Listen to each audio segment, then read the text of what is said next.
19 ਸਾਲ ਦਾ ਸੀ, ਚੰਗਾ ਖਿਡਾਰੀ ਸੀ, ਪਰ ਨਸ਼ਾ ਜਿੱਤ ਗਿਆ। ਤਰਸੇਮ ਸਿਆ, ਇਸ ਅੱਗ ਦਾ ਸੇਕ ਤਾਂ ਘਰ ਘਰ ਪਹੁੰਚਿਆ, ਪਰ ਬਸ ਹੁਣ ਹੋਰ ਨਹੀਂ। ਪੰਜਾਬ ਸਰਕਾਰ ਨੇ ਨਸ਼ਿਆਂ ਦੇ ਵਿਰੁੱਧ ਇੱਕ ਸਖਤ ਮੁਹਿੰਮ ਚਲਾਈ ਹੈ ਤੇ ਅਸੀਂ ਸਾਰਿਆਂ ਨੇ ਇਹਨਾਂ ਦਾ ਸਾਥ ਦੇਣਾ ਕਿ ਅੱਜ ਤੋਂ ਬਾਅਦ ਨਾ ਇਸ ਪਿੰਡ ਵਿੱਚ ਨਸ਼ਾ ਵਿਕੂਗਾ ਤੇ ਨਾ ਹੀ ਕਿਸੇ ਨਸ਼ਾ ਵੇਚਣ ਵਾਲੇ ਨੂੰ ਇੱਥੇ ਵੜਨ ਦਿੱਤਾ ਜਾਊ। ਜਿਹੜੇ ਨਸ਼ੇ ਵਿੱਚ ਫਸੇ ਹੋਏ ਉਹਨਾਂ ਨੂੰ ਨਸ਼ਾ ਮੁਕਤੀ ਕੇਂਦਰ ਵਿੱਚ ਭਰਤੀ ਕਰਾਵਾਂਗੇ। ਕੋਈ ਵੀ ਨਸ਼ਾ ਤਸਕਰ ਦੀ ਜ਼ਮਾਨਤ ਨਹੀਂ ਕਰਾਏਗਾ। ਵਾਅਦਾ ਕਰੋ, ਅਸੀਂ ਆਪਣੇ ਪਿੰਡ ਨੂੰ, ਆਪਣੇ ਪੰਜਾਬ ਨੂੰ ਨਸ਼ਾ मुक्त करके रहेंगे।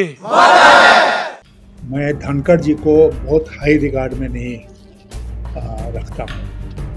मुझे नहीं बहुत सम्मानजनक व्यक्ति वो नहीं लगते हैं। देश के दूसरे सबसे बड़े पद पर वो पहुँच गए तो मुझे लगता है कि ये था कि उन्होंने एमपीज़ द्वारा साइन किया हुआ वो विपक्षी एमपी द्वारा साइन किया हुआ वो जो इम्पीचमेंट का प्रस्ताव था यशवंत वर्मा के लिए, जस्टिस यशवंत वर्मा थे, उसको स्वीकार कर लिया। लेकिन हर आदमी के अंदर एक ज़मीर होता है, एक कॉन्शियंस होता है, कहीं ना कहीं एट सम स्टेज वो बाइट करता है, स्पेशली जब आप ये समझते हैं कि आप अपने करियर के अंतिम पड़ाव पर हैं। ऐसा कोई भी अगर भारतीय जनता पार्टी में व्यक्ति है तो उसके लिए ये संदेश है कि तुम्हारा गर्दन भी कटेगा। अगर हम लोग चाहेंगे तो तुमको मिट्टी में मिला देंगे। और ये इन लोगों का स्टाइल रहा है शुरू से। नमस्कार, आदाब, बहुत बहुत स्वागत आप सभी का। आप देख रहे हैं डीबी लाइव। मैं हूं आपके साथ बुशरा खानम फहाद। धनखड़ का अब्रप्टली जिस तरह से इस्तीफा लिया गया, या सही शब्दों में अगर कहा जाए तो जिस अपमानजनक तरीके से उनकी विदाई की गई है, वो कई तरह के सवाल खड़े कर रही है। वो एक शख्स जो कि उपराष्ट्रपति थे, सभापति थे राज्यसभा में, जो कि मोदी और सरकार की आंख का तारा थे, जो कोई लेवल प्लेइंग फील्ड विपक्ष को नहीं देते थे और सरकार के आगे झुकने का कोई मौका नहीं छोड़ते थे। अचानक रातों रात ऐसा क्या हो गया कि अचानक उनका इस्तीफा ले लिया गया और उसके बाद धनखड़ बिल्कुल खामोश हो गए हैं। तरह तरह की खबरें उनको लेकर आ रही हैं, लेकिन किस में कितनी सत्यता है, किस में कितनी सच्चाई है, ये अभी कोई नहीं बता सकता है। कोई जस्टिस वर्मा का हवाला दे रहा है, कोई कह रहा है कि जुडिशरी पर उनके जिस तरह के बातें उन्होंने जिस तरह से कही, कोई ये कह रहा है कि विपक्ष के साथ उनकी नजदीकियां बढ़ रही थी, तो कोई कह रहा है कुछ ऐसे राज हैं जिससे अभी पर्दा नहीं उठा है और उठेगा तो सियासी बवाल और भूचाल आ जाएगा। और यही वजह है कि उनको खामोश कर दिया गया है और वो खामोश ही रहें, क्या इसका भी दबाव उनके ऊपर लगातार बनाया जा रहा है, ये एक बड़ा सवाल है। दूसरा जो महत्वपूर्ण मुद्दा है वो है बिहार में एसआईआर का। आज भी अगर हम पार्लियामेंट की बात करें तो पार्लियामेंट के बाहर राहुल गांधी और विपक्ष के जो कुछ नेता हैं, कुछ सांसद हैं, उन्होंने बाकायदा तौर पर एसआईआर का जो नोटिस है या एसआईआर जो है उसको एक तरह से फाड़ा है और फाड़ कर उसको डस्टबिन में फेंका है और ये बताया है कि हम किसी भी कीमत पर इसको बर्दाश्त या कबूल नहीं करेंगे। आखिर ऐसा करके बीजेपी क्या करने की कोशिश की जा रही है, क्योंकि विपक्ष का ये कहना है कि जो भारतीय जनता पार्टी है और चुनाव आयोग, उसको अलग अलग नहीं देखा जा सकता है। ये एक ही थाली के चट्टे बट्टे हैं। चुनाव आयोग वो कर रहा है जो बीजेपी उससे कहने के लिए कर रही है। तो इतने नरेंद्र मोदी डरे हुए क्यों हैं, इतने घबराए हुए क्यों हैं कि पहले जिस तरह के हथकंडे तमाम अपनाए जाते रहे वो कामयाब नहीं हो रहे हैं, तो अब एसआईआर बिहार में लाया जा रहा है। आज इन्हीं तमाम मुद्दों पर और देश में जो दूसरे ज्वलंत मुद्दे हैं उन पर हम चर्चा करेंगे, बात करेंगे। मेरे साथ बेहद खास मेहमान आप देख सकते हैं, स्क्रीन पर हैं। देश के प्रतिष्ठित और सबसे सीनियर नेताओं में शुमार यशवंत सिन्हा जी मेरे साथ हैं, जो कि महत्वपूर्ण पदों पर रहे हैं और उनसे बेहतर कोई नहीं बता सकता है कि फिलहाल देश की स्थिति जो है वो किधर जा रही है और हमें कहां लेकर जा रही है। यशवंत जी, बहुत बहुत स्वागत आपका कार्यक्रम में।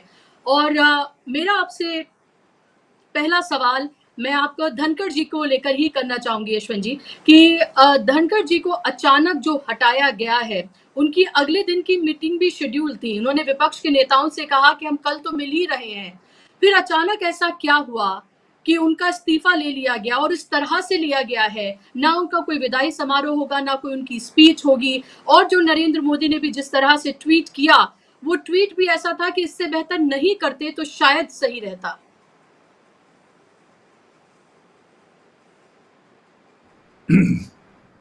सबसे पहले तो मैं ये कहना चाहूँगा आपको कि मैं धनखड़ जी को बहुत हाई रिगार्ड में नहीं रखता हूँ। मुझे नहीं बहुत सम्मानजनक व्यक्ति वो नहीं लगते हैं। देश के दूसरे सबसे बड़े पद पर वो पहुँच गए, लेकिन इसका ये मतलब नहीं हुआ कि हम सबके सम्मान के वो हकदार बन गए। उन्होंने जिस तरह बर्ताव किया बंगाल में गवर्नर रहकर, जिस तरह वो व्यवहार कर रहे थे राज्यसभा में चेयरमैन रहकर, देश के वाइस प्रेसिडेंट रहकर, वो नितांत गलत था। उतने बड़े पद पर बैठे हुए उस व्यक्ति को इस तरह का व्यवहार नहीं करना चाहिए था। गरिमा के साथ पेश आना चाहिए था। गरिमा का, डिग्निटी का उनके व्यवहार में सर्वथा अभाव था। दूसरा, अभी एक जोक चल रहा है जो मुझे बहुत पसंद आया सोशल मीडिया में, जो ये कहता है कि भाई धनखड़ ने सोचा कि वो वाइस प्रेसिडेंट है। बताइए, इतनी बड़ी गलती कैसे वो कर सकते हैं कि उन्होंने सोचा कि वो वाइस प्रेसिडेंट है। और इसमें जो बात छुपी है वो ये है कि इस रेजीम में किसी के पास कोई ताकत नहीं है, किसी की अपनी कोई स्टैंडिंग नहीं है। ये सब लोग किसी एक व्यक्ति के रहमो करम पर हैं और वो देश के प्रधानमंत्री हैं। और अगर ज़रा भी कुछ इधर उधर हुआ तो उनको इसकी कीमत चुकानी पड़ती है, और इसके अनेक उदाहरण हैं। अब आपने धनखड़ जी के बारे में पूछा। राज्यसभा के चेयरमैन होते हुए उनका व्यवहार, जैसा मैंने कहा, सर्वथा अनुचित था, खास करके विपक्ष के लिए। लेकिन कई चीज़ें एक साथ हो गई, जिसमें सबसे महत्वपूर्ण मुझे लगता है कि ये था कि उन्होंने एमपीज़ द्वारा साइन किया हुआ वो विपक्षी एमपी द्वारा साइन किया हुआ वो जो इम्पीचमेंट का प्रस्ताव था यशवंत वर्मा के लिए, जस्टिस यशवंत वर्मा के लिए, उसको स्वीकार कर लिया, जो कि सरकार के प्लान से मेल नहीं खाता था। सरकार चाहती थी ये मामला लोकसभा में आए, उसके लिए उन्होंने नोटिस वगैरह भी दे रखा था और सिग्नेचर वगैरह भी ले लिया था। वहाँ पर उनके लिए मैनेज करना ज़्यादा आसान होता। लेकिन धनखड़ जी ने जो ये कार्रवाई की कि उन्होंने इसको एक्सेप्ट कर लिया, उससे सरकार के लोग जो थे वो नाराज़ हो गए। उनको लगा कि ये this is the last straw on the camel's back. हाल के दिनों में आप जानते हैं उन्होंने जैसे खड़गे जी को अलाउ कर दिया था बोलने के लिए राज्यसभा में, और भी कुछ आए, जैसे वो अरविंद केजरीवाल से लोग कहते हैं कि बुलाकर उनसे उन्होंने भेंट की। तो जो उनकी नज़दीकी बढ़ रही थी विपक्ष के साथ, वो सरकार में बैठे लोग कभी भी स्वीकार नहीं करते। तो उन सब का एक क्यूमुलेटिव नतीजा ये हुआ कि उन्होंने तय किया कि डैमेज कंट्रोल का एक ही तरीका है कि उनको उनके पद से हटाया जाए।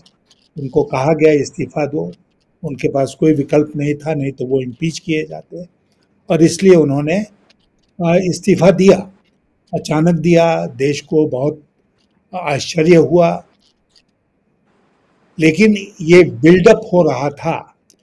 और इस्तीफ़ा देने के बाद उनके साथ, जैसा आपने कहा, जिस तरह का व्यवहार किया गया या किया जा रहा है, उनकी सोशल मीडिया टीम हटा ली गई, उनको मकान खाली करने के लिए कह दिया गया, और जिस तरह उनके साथ व्यवहार हो रहा है, टर्स जो मैसेज ट्वीट में आया प्रधानमंत्री जी का, ये सब यही दिखाता है कि धनखड़ जी अब पर्सना नॉन ग्राटा हैं with the powers that be, और एज फॉर्मर वाइस प्रेसिडेंट वो एंटाइटल्ड हैं, एक मकान मिल जाएगा उनको, लेकिन उनका जो करियर है वो अब कम से कम जहाँ तक ये रेजीम है वो समाप्त हो गया।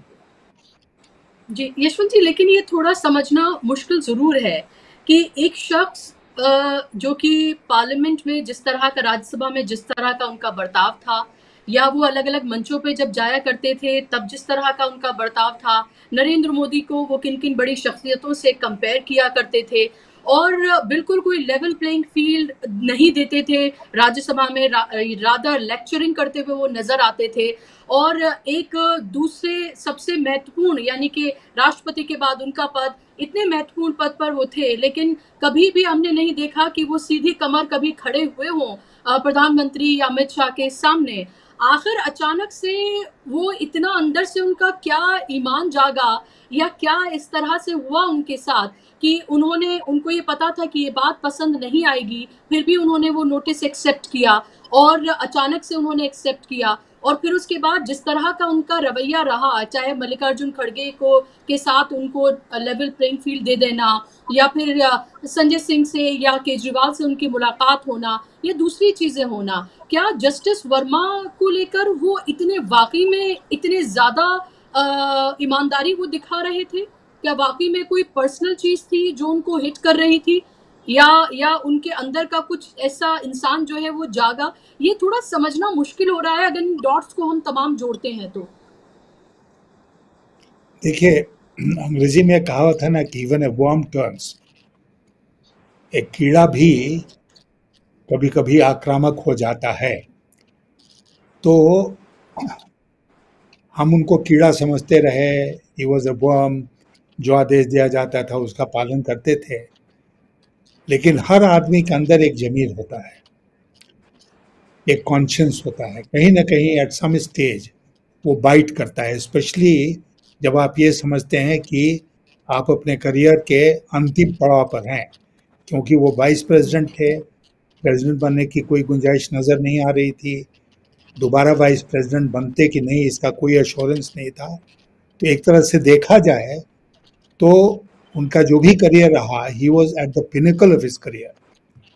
और जब वहाँ पहुँचे तो मैं ऐसे कई उदाहरण जानता हूँ बुशरा जी, जो लोग बिल्कुल ही गुलामी करते थे वो अचानक बदल गए।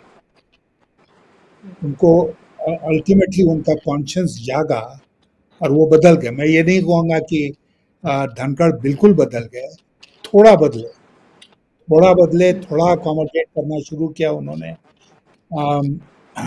विपक्ष को।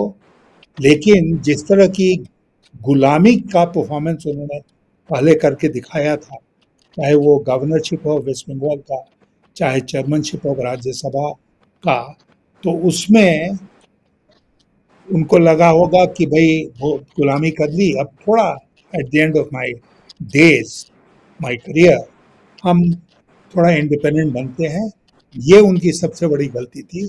और मैंने जैसे कहा कि मैं अपने करियर में ऐसे कई लोगों को जानता हूँ जो बहुत गुलामी करते करते जरा सा उन्होंने असर्ट किया किसी एक मुद्दे पर अपने को, तो वो प्रूफ किया उनका अंतिम दिन इन ऑफिस। तो इसलिए ऐसा होता है। मुझे लगता है कि धनखड़ साहब के साथ भी ऐसा ही हुआ है। मैं नहीं मानता हूँ कि कोई बहुत बड़ा मिस्टीरियस कारण है इसके पीछे। यही कारण है कि वो प्रिएम्प्ट कर रहे थे एक तरह से, सरकार का जो प्लान था उसके खिलाफ वो काम कर रहे थे और इसलिए हटा दिया गया उनको। जी, क्या यशवंत जी ये बाकी तमाम लोगों के लिए एक तरह से ये सबक की तरह है या एक तरह से ये बताया गया है कि अगर आपने इतनी सी भी मजाल की अपनी गर्दन उठाने की, तो आपकी भी गर्दन काटने में हमें जरा सा भी वक्त नहीं लगेगा? क्योंकि आप ये देखिए, जो लास्ट जो डे था उनका, जगदीप धनखड़ का, तब जिस तरह से जेपी नड्डा ने बिहेव किया, वो ऐसा लग रहा था वही वहां पर उसमें लीडर हैं उसके राज्यसभा के, और वही एक तरह से सभापति भी हैं कि nothing will go on record, whatever I am saying only that will go on record, that's what he said. और उसके बाद अचानक से सबको लगा कि ये क्या हो रहा है, तो एक वो मैसेजिंग भी कर रहे थे। क्या ये मैसेज है उन तमाम नेताओं को भी जो जरा सा भी सर उठाने का सोच रहे हैं कि हमारे रहते तो ये नहीं होगा, हम दो लोगों के रहते, अमित शाह और मोदी? बिल्कुल। और मैं मानता हूं कि अगर किसी को कोई भी गलतफहमी है कि इन दोनों के रहते हुए वो कुछ भी मैं कहूँ स्वतंत्र रूप से काम कर सकते हैं, जो भी उनको जिम्मेदारी है, क्या स्वतंत्र रूप से बोल सकते हैं। ऐसा कोई भी अगर भारतीय जनता पार्टी में व्यक्ति है तो उसके लिए ये संदेश है कि तुम्हारा गर्दन भी कटेगा। अगर हम लोग चाहेंगे तो तुमको मिट्टी में मिला देंगे। और ये इन लोगों का स्टाइल रहा है शुरू से। और मैं तो यहाँ तक जाऊँगा कि ये स्टाइल के ये सिर्फ यहाँ तक सीमित नहीं है कि हम आपको किसी पद से हटा देंगे, आपको राजनीति में मैं बिल्कुल बेकार व्यक्ति बना दूंगा, बल्कि अगर आवश्यकता पड़ी तो इस दुनिया से भी हटा देंगे हम आपको, अगर आपने लाइन क्रॉस की हम लोगों के खिलाफ तो। और इसके अनेक उदाहरण हैं, गुजरात में है, देश में है। तो ये तो एक बहुत खतरनाक दौर से हम सब गुजर रहे हैं और देश की राजनीति एक ऐसे मोड़ पर आ गई है जो कि मैं कहूँगा कि किसी भी प्रजातंत्र के लिए सबसे खतरनाक सिचुएशन होता है, वही है आज के दिन। तो अब वो बहुत सारी चीज़ें हैं जो उनको इस मौके पर सहायता कर रही हैं। और सबसे बड़ा जो है, हम आप इसके बारे में पहले भी बात कर चुके हैं कि सबसे बड़ा सहायक उनका जो है वो गोदी मीडिया है, जो चीज़ों को तोड़ मरोड़ कर पोस्ट करता है। मैं आपके इस शो में आने के पहले मैं गोदी मीडिया के कुछ फेमस एंकर्स हैं 2-3, उनकी बात सुन रहा था कि वो क्या कह रहे हैं, क्योंकि उनको तो ब्रीफिंग है सरकार से। तो वो तो कोस रहे थे धनखड़ को, वाहियात आदमी था, ये था वो था, बहुत अच्छा है कि उसको हटा दिया गया। ये सब लाइन उन लोगों को दिया गया सरकार की तरफ से। तो सरकार के अभी नए विलन जो हैं और हमारे गोदी मीडिया के नए विलन जो हैं वो फिलहाल जगदीप धनखड़ है, साफ तौर पर लग रहा है। जगदीप धनखड़ से रिलेटेड एक और सवाल, फिर मैं दूसरे मुद्दों पे जाऊंगी यशवंत जी, कि क्या नए सत्यपाल मलिक बन सकते हैं? लगातार लोग उनको कंपेयर कर रहे हैं क्योंकि किसान बैकग्राउंड से आते हैं, जाट भी हैं, तो लोगों को लग रहा है कि क्या सत्यपाल मलिक के जैसे क्या उनका भी जमीर जागेगा और क्या वो इस तरह की कोई बातें कहेंगे या इस तरह के कोई राज उन जाहिर सी बात है उनके पास होंगे, मीटिंग्स हुआ करती होंगी, उन्हें इंस्ट्रक्शंस दिए जाते रहे होंगे, तो क्या वो इस तरह के कोई राज खोल सकते हैं? क्या आपको लग रहा है कि उनको खामोश कर दिया गया है या फिर वो नए सत्यपाल मलिक बन सकते हैं? दो चीजें मैं कहना चाहूँगा। एक तो ये है कि आप जानती हैं कि वाइस प्रेसिडेंट का और प्रेसिडेंट का भी पद जो है वो एक सेरेमोनियल पद है। वाइस प्रेसिडेंट की बहुत लिमिटेड एक्सेस है टू गवर्नमेंट्स फंक्शनिंग। तो राज्यसभा में उनके पास जो इंफॉर्मेशन आता होगा वही होगा उनके पास। ये डिपेंड करेगा कि उनके पास हिम्मत कितनी है। और मैंने शुरू में आपसे कहा था कि वो हिम्मत वाले व्यक्ति हमको नहीं लगते, क्योंकि वो बराबर सरकारी लाइन टो करते रहे। इस बार भी अगर उनके अंदर हिम्मत होती है और मंत्रियों ने उनको फोन करके कहा कि आप इस्तीफा दो नहीं तो आपको इम्पीच करेंगे, तो मैं उनकी जगह पर होता तो मेरा रिएक्शन ये होता कि हाँ ठीक है, इम्पीच करो, let the motion come before the Rajya Sabha, वहाँ पर इम्पीच करो हमको अपनी बात भी कहने का मौका मिलेगा। ये सब बहुत सारी बातें फिर हो सकती थी। तो धनखड़ जी में क्या ये हिम्मत है कि जो भी उनके पास इंफॉर्मेशन है उसको आने वाले दिनों में सार्वजनिक करें? ये बहुत कुछ निर्भर करता है कि व्यक्तिगत रूप से उनका आचरण क्या रहा है, सरकार के पास उनके खिलाफ क्या क्या सीक्रेट्स हैं, ऐसे इंफॉर्मेशन जिससे वो परेशान किए जा सकते हैं, नहीं भी सीक्रेट्स हैं तभी परेशान किए जा सकते हैं। तो इन सब पर डिपेंड करेगा। लेकिन मूल बात जो है वो ये है कि क्या उनके अंदर हिम्मत है, क्या जैसा आपने कहा कि वो सीधे पीठ खड़े हो सकते हैं आज के दिन, जिस तरह वो बेइज्जत करके निकाले गए हैं। तो मैं मानता हूं कि उनके अंदर जरा भी अगर करेज है, कैपेसिटी है, हिम्मत है, तो उनको खड़ा होकर इसका मुकाबला करना चाहिए। जी बिल्कुल।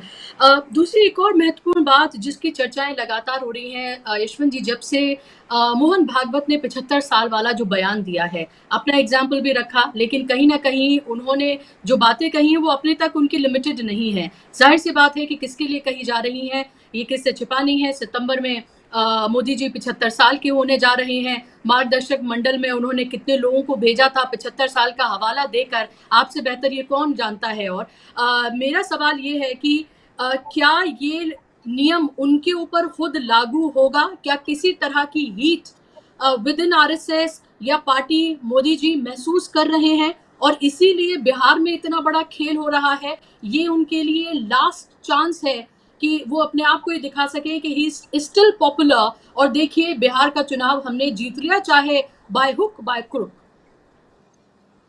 नहीं, वो बाय हुक और बाय क्रुक जीतेंगे तो ये पता चल जाएगा। ऑलरेडी लोगों को पता है कि बिहार में क्या खेल हो रहा है, और ये सब लोग जानते हैं कि मोदी शाह जोड़ी जो है उसका primary purpose in life is to win elections. उनको लगता है कि इससे बड़ा और काम दुनिया में नहीं है, इसलिए हर इलेक्शन को जीतो। और जीतते भी रहे हैं। कुछ इस तरह के की सर्कमस्टांस सिचुएशन बनी कि उनको जीत हासिल होती रही। Bihar is tough this time, और ये सब जो ये हथकंडे अपना रहे हैं ना, वो इसीलिए अपना रहे हैं कि इनको ये स्पष्ट रूप से लगने लगा है कि बिहार का चुनाव ये हार रहे हैं, इसलिए वो बाय हुक और बाय क्रुक वाली बात आ रही है। अगर स्टेट बैट के साथ जीत सकते थे तो स्टेट बैट के साथ खेलते, लेकिन चुनाव आयोग को पार्टी बना लेना, उसके थ्रू एसआईआर कराना और तरह की बातें जो हैं, उससे यही लगता है कि इन लोगों की अंदरूनी खबर जो है वो मैच करती है हम लोगों की अंदरूनी खबर से कि बीजेपी जेडीयू बिहार में विधानसभा का चुनाव इस बार हार रही है।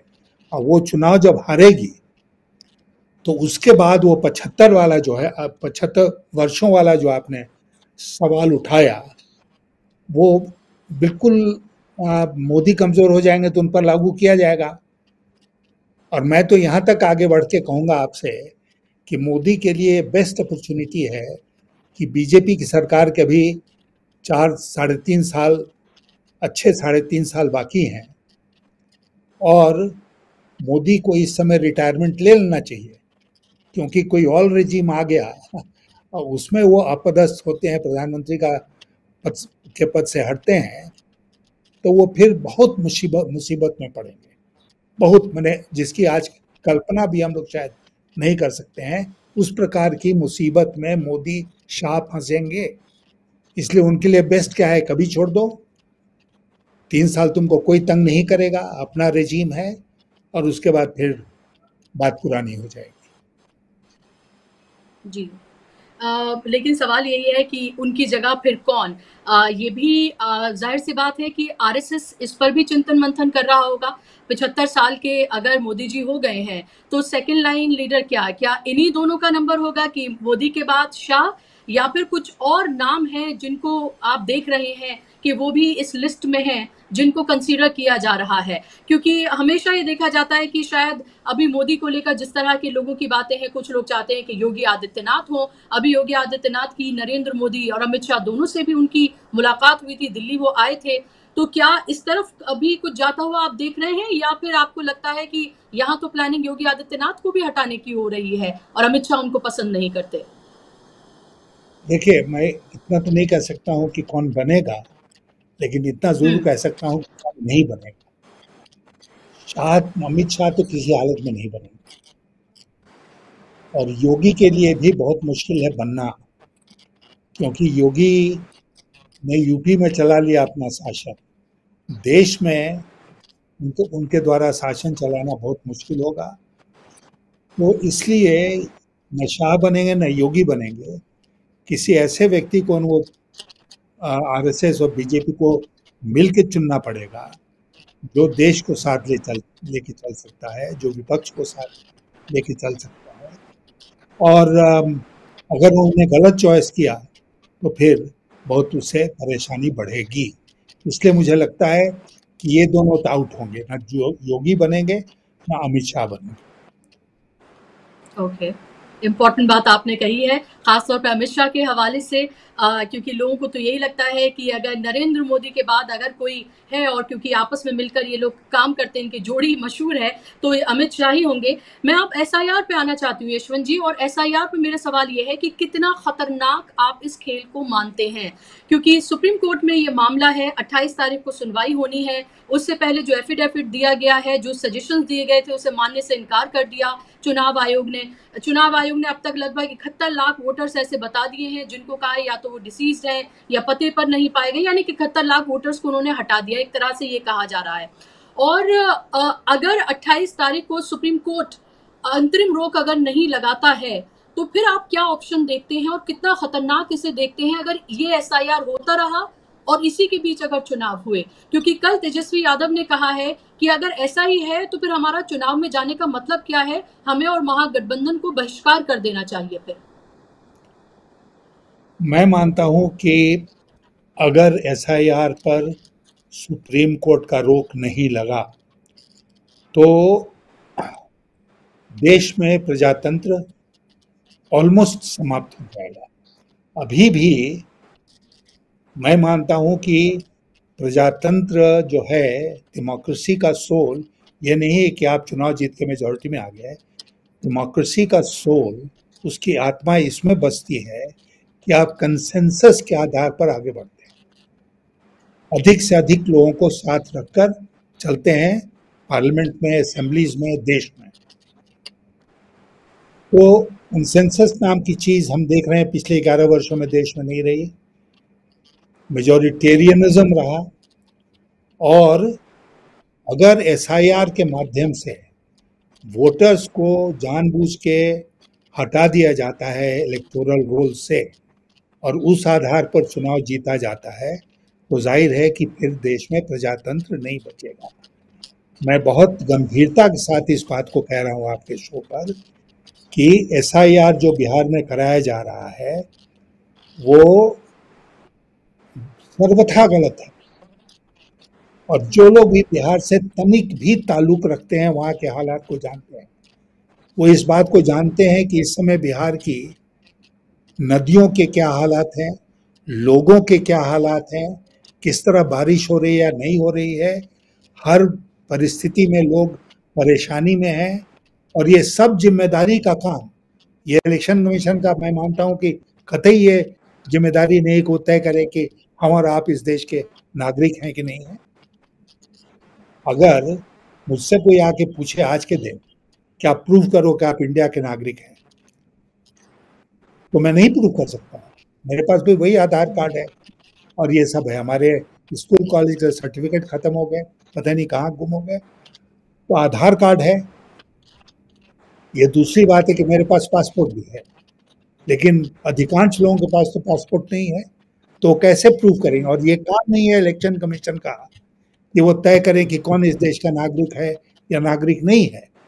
इसके बिल्कुल स्पष्टता है इस कानून में इसको लेकर, ये काम होम मिनिस्ट्री का है। इलेक्शन कमीशन ये नहीं कह सकता है कि हम नागरिकों को ही वोट देने की इजाज़त देंगे और नागरिकता हम तय करेंगे कि कौन नागरिक है कौन नहीं है। 1, 2 कि ये मौसम कैसा है बिहार के और कितना समय बचा। अचानक बिहार के चुनाव के पहले आपने ये घोषणा कर दी कि हम एसआईआर करेंगे। 2003 में लास्ट टाइम हुआ था, कोई हंगामा तो नहीं हुआ। तो इस बार क्यों हंगामा हो रहा है? क्योंकि इस बार जोड़ने के लिए नहीं बल्कि उनको बाहर निकालने के लिए एक्सरसाइज हो रहा है एसआईआर। तो वोटरों को बाहर निकाल दो, खास करके जो गरीब लोग हैं, जो बैकवर्ड हैं, जो अनुसूचित जनजाति के लोग हैं, जो बीजेपी को वोट नहीं देते हैं, ऐसे लोगों को बाहर निकाल दो एसआईआर के माध्यम से और चुनाव जीतो। इससे खतरनाक देश के प्रजातंत्र के लिए और दूसरा कदम हो ही नहीं सकता। ऐसा लगता है कि चुनाव आयोग वाले इस प्लैनेट के रहने वाले नहीं है। चुनाव आयोग के लोग आईएएस ऑफिसर्स है ना, फॉर्मर आईएएस ऑफिसर। एक आईएएस ऑफिसर के नाते मैं आपको बताना चाहता हूं कि सबसे बड़ी खासियत जो होती है आईएएस ऑफिसर की, वो ये होती है कि वो जमीन वो समझता है, जमीन से जुड़ा होता है। यहाँ तो ऐसा लगता है कि किसी दूसरे प्लैनेट से आए हैं। इनको बिहार का कुछ पता ही नहीं है। लोग हाईवे पर आके बैठे हुए हैं इस समय बाढ़ के चलते। उससे अब जाके और कौन कह रहा है ये सब? Who is the person who is doing it? The BLO वही कर रहा है। वो कितना बड़ा पदाधिकारी है कि वो BLO जो है वो तय कर देगा कि आप नागरिक हैं, आप नागरिक नहीं हैं। इतनी बड़ी अथॉरिटी आपने ऐसे बेकार आदमी को, लो लेवल आदमी को दे दिया है और उसके ऊपर कोई सुपरविजन नहीं है। इस तरह के अनेक उदाहरण लोगों ने रखे हैं, राहुल गांधी ने रखे हैं, तेजस्वी यादव ने रखे हैं, जहाँ पर कि कितना खोखला एक्सरसाइज हो रहा है वो देश के सामने है। मुझे लगता है कि इस पर एक बहुत बड़े जन आंदोलन की आवश्यकता है, चुनाव आयोग के खिलाफ और सरकार के खिलाफ, क्योंकि चुनाव आयोग सरकार की कठपुतली बन के काम कर रहा है। बिल्कुल, क्योंकि यशवंत जी ये कह दिया गया है कि ये सिर्फ बिहार तक सीमित नहीं है। बिहार से तो शुरुआत है, ये एक एक्सपेरिमेंट जो है वो बिहार में किया जा रहा है, सक्सेसफुल हुआ तो फिर इसको पश्चिम बंगाल में, फिर आसाम में और फिर जहां जहां चुनाव है वहां वहां उन तमाम राज्यों में इसको लाया जाएगा, यानी पूरे देश में लेकर आएंगे। जहां जहां मुश्किल में फंसेगी बीजेपी वहां वहां सबसे पहले इसको एक्सपेरिमेंट इसका किया जाएगा। और बिहार सबसे बड़ी प्रयोगशाला है, क्योंकि बिहार से ही केंद्र में क्या कुछ होगा। 2 बैसाखियों में से एक है नीतीश कुमार। और टीडीपी की अगर हम बात करें, आप देखिए टीडीपी तक ने चिट्ठी लिखकर बहुत सख्त अल्फाज का इस्तेमाल करके उन्होंने ये कहा है, इस पर अपना ऐतराज जताया है, लेकिन उसके बाद भी ये सब कुछ चल रहा है, यानी कि किसी का कोई से कोई मायने रखता ही नहीं है। आपको क्या लगता है कि अगर ये ऐसे ही जारी रहता है तो क्या महाराष्ट्र और हरियाणा समझने की भूल बिहार को कर बैठी है बीजेपी और चुनाव आयोग? क्या आप कोई विद्रोह की स्थिति देखते हैं अगर इतने बड़े पैमाने पर लोगों के नाम काटे जाते हैं? क्योंकि ये तो काटे जा रहे हैं, बाकी वो लोग भी हैं करोड़ों की तादाद में जो बाहर काम करते हैं, जो आ ही नहीं पाएंगे, जिनके डॉक्यूमेंट्स ही नहीं लग पाए हैं, वो एक अलग हैं। और ये भी कहा जा रहा है कि असली खेल तो 1 अगस्त के बाद शुरू होना है, जब ड्राफ्ट आ जाएगा उसके बाद शुरू होना है, क्योंकि तब डॉक्यूमेंट्स लगेंगे लोगों के और तब और बड़े पैमाने पर नाम जो है वो काटे जाएंगे। क्या आपको लगता है आखिरी रास्ता सिर्फ जन आंदोलन ही रहता है और इसमें जब तक जनता नहीं जुड़ेगी तब तक कुछ नहीं होगा? ये विरोध प्रदर्शन, ये तमाम, ये सिंबॉलिक, ये ठीक है, लेकिन इससे आगे कुछ करना होगा, क्योंकि महाराष्ट्र के बाद तो हौसले और बुलंद हुए। महाराष्ट्र में ऐड किया गया, यहाँ डिलीट किया जा रहा है। देखिए ऐसा है, ये बिहार के लोगों को और बिहार की धरती को ये गुजरात की जो जोड़ी है ना वो नहीं समझ पाई है अभी तक। बिहार क्रूशिबल रहा है, एक ऐसा स्टेट रहा है जहां से कितने सारे आंदोलन शुरू हुए और लास्ट जो जन आंदोलन शुरू हुआ था जयप्रकाश जी का, वो बिहार से शुरू हुआ था। तो बिहार के साथ ये जाति करेंगे तो जन आंदोलन होगा और उस जन आंदोलन को ये रोक नहीं पाएंगे। और बिहार के बाद छोड़ दिए, बिहार में रेजीम चेंज तो होगा ही होगा, पूरे देश में रेजीम चेंज होगा, क्योंकि इस तरह की जो ज्यादती है लोगों को डिसएनफ्रेंचाइज करने की, उनके वोट का अधिकार को ले लेने की, वो लोग टॉलरेट नहीं करेंगे। मैं व्यक्तिगत अनुभव के आधार पर आपको बोल रहा हूँ, मैं झारखंड से चुनाव लड़ता था, एक ज़माने में बिहार का पार्ट था, और मैं इस बात को जानता हूँ कि झारखंड से, बिहार से लाखों लोग बाहर जाते हैं देश के दूसरे भागों में रोजी रोटी कमाने के लिए, लेकिन चुनाव के टाइम में वो सब लौट कर आके वोट करते हैं। लगभग सब लोग लौट कर आकर वोट करते हैं। वो इंतज़ार करते हैं इस बात का कि हमको मौका मिलेगा, हम वापस जाएंगे और अपना वोट डालेंगे। अब आप कह दीजिए कि आप यहाँ रहते नहीं हैं इसलिए आपका वोट का अधिकार खत्म हो गया, ऐसे कैसे चलेगा? ये सर्वथा गलत है। मतलब मैं मानता हूं कि इससे बढ़कर, मुंह से कोई गलत शब्द निकल रहा था लेकिन मैं नहीं उसका इस्तेमाल करूंगा, इससे बढ़कर अन्याय प्रजातंत्र के साथ कुछ दूसरा नहीं हो सकता था।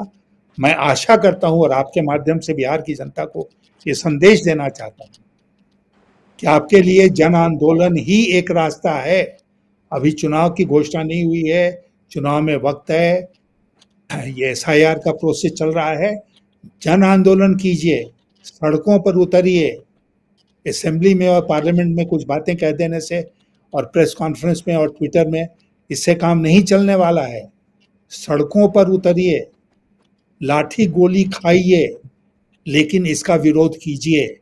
मोदी शाह का ये तानाशाही जो है, जिसका इंस्ट्रूमेंट बन गया है इलेक्शन कमीशन, उसको रोकना। जी, लास्ट मेरा आपसे सवाल कि आखिर इतना डर, इतना भय क्यों है? जब तमाम एजेंसीज, जो विपक्ष कहता रहा है कि तमाम एजेंसीज जो हैं वो एक तरह से इनकी कठपुतली बनकर काम कर रही हैं, उसमें वो सीबीआई, ईडी, आईटी की बात करता है, उद्योगपति जो हैं वो जाहिर सी बात है उनके अपने इंटरेस्ट हैं और इनके साथ जुड़े हुए हैं, वो इनके साथ मिलकर पूरी तरीके से काम कर रहे हैं। चुनाव आयोग भी अब तक सही तरीके से तमाम चीजें जो इनके साथ मिलकर काम कर ही रहा है, तमाम विपक्ष के ये आरोप हैं। फिर आखिर इतना क्या डर है कि आप 11 साल से सत्ता में हैं, तीसरी बार आप आ गए हैं, बिहार इतना इम्पोर्टेंट क्या है कि किसी भी हद तक जाने के लिए तैयार हैं? क्या ये डर है कि अगर बिहार गया तो केंद्र भी जाएगा? नहीं, केंद्र जाए ना जाए, डर यह है कि मोदी जाएंगे। ये आप कहते हैं कि भाजपा की सरकार है, नहीं, भाजपा की और एनडीए की सरकार नहीं है, ये मोदी और शाह की सरकार।